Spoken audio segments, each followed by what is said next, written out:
Hello friends, আজি একটা নতুন ভিডিওলৈ আপোনালোকৰ মাজত আহিলো। এই ঘৰখনৰ প্লেসিং কেটা বহুত ধুনীয়াকৈ কৰা হৈছে আৰু আপোনালোকৰ ৰুমৰ প্লেসিং কেটা চাই ভাল লাগিব বুলি আশা কৰিছো।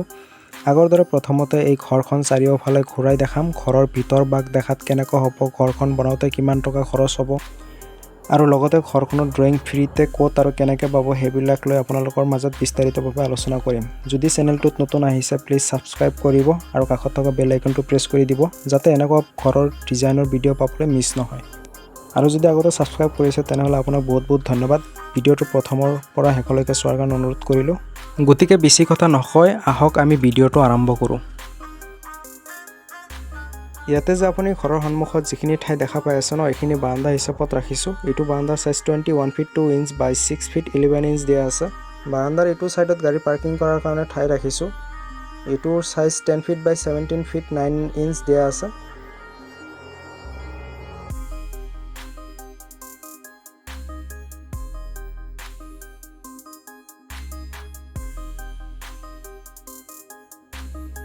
বাৰান্দাৰ পৰা সোমাই আহি ইয়াতে ড্ৰয়িং ৰুম দেখা পাই আছে। এইটো ড্ৰয়িং ৰুমৰ সাইজ 21 ফিট 2 ইঞ্চ বাই 12 ফিট 4 ইঞ্চ দিয়া আছে।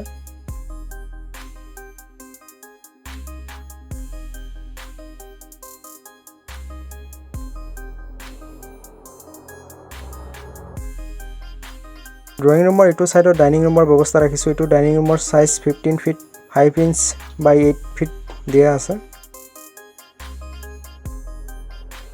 এইটো ৰুম বেডৰুম হিচাপত ৰাখিছোঁ। ইয়াতে আপুনি দেখাই পাই আছে এই ৰুমৰ size 14 feet 11 inch by 15 feet দিয়া আছে।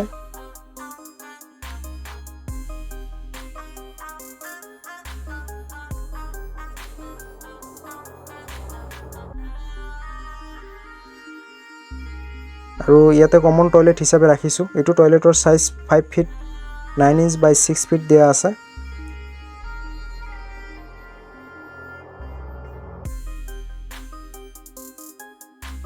এইটো ৰুম কিচেন হিচাপত ৰাখিছোঁ।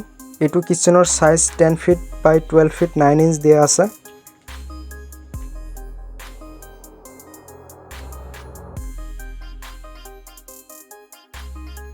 আৰু এইটো ৰুম বেডৰুম হিচাপত ৰাখিছোঁ। এইটো বেডৰুমৰ সাইজ 10 ফিট বাই 12 ফিট দিয়া আছে।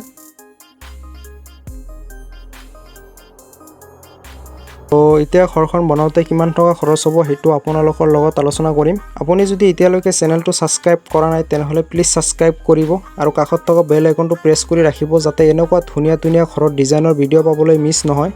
এই ঘৰখন বনোৱাৰ খৰচ কমপ্লিটলি ডিপেণ্ড কৰিব মেটেৰিয়েলছ আৰু কোনটো ঠাইত বনাই আছে সেইটো ঠাইৰ ওপৰত। মেটেৰিয়েলছ আৰু ঠাইৰ ওপৰত ডিপেণ্ড কৰি ঘৰখন বনোৱাৰ খৰচ কম বেছি হ'ব পাৰে। এতিয়া আপোনালোকক মই আনুমানিক আইডিয়া এটা দি দিওঁ। এই ঘৰখন বনোৱাৰ খৰচ কমপ্লিটলি 12 লাখৰ পৰা 13 লাখৰ ভিতৰত হৈ যাব। এই ঘৰখনৰ ভিতৰত যিবোৰ ফাৰ্নিচাৰ দেখা পাইছে সেইবিলাক খৰচৰ ভিতৰত ইনক্লুড কৰা হোৱা নাই। যদি আপোনালোকৰ ঘৰখনৰ ড্ৰয়িং লাগে তেনেহলে ডেসক্ৰিপচনত মোৰ হোৱাটছআপ নম্বৰ দিয়া আছে, মোৰ লগত কন্টেক্ট কৰিব পাৰে। নিশ্চয় মই আপোনালোকক সহায় কৰিম। যদি ভিডিঅ'টোৰ পৰা অলপ হ'লেও ঘৰ বনোৱাৰ আইডিয়া পাইছে তেনেহলে লাইক কৰিব, কমেণ্ট কৰিব আৰু আপোনালোকৰ বন্ধু বান্ধৱীলৈ শ্বেয়াৰ কৰিব।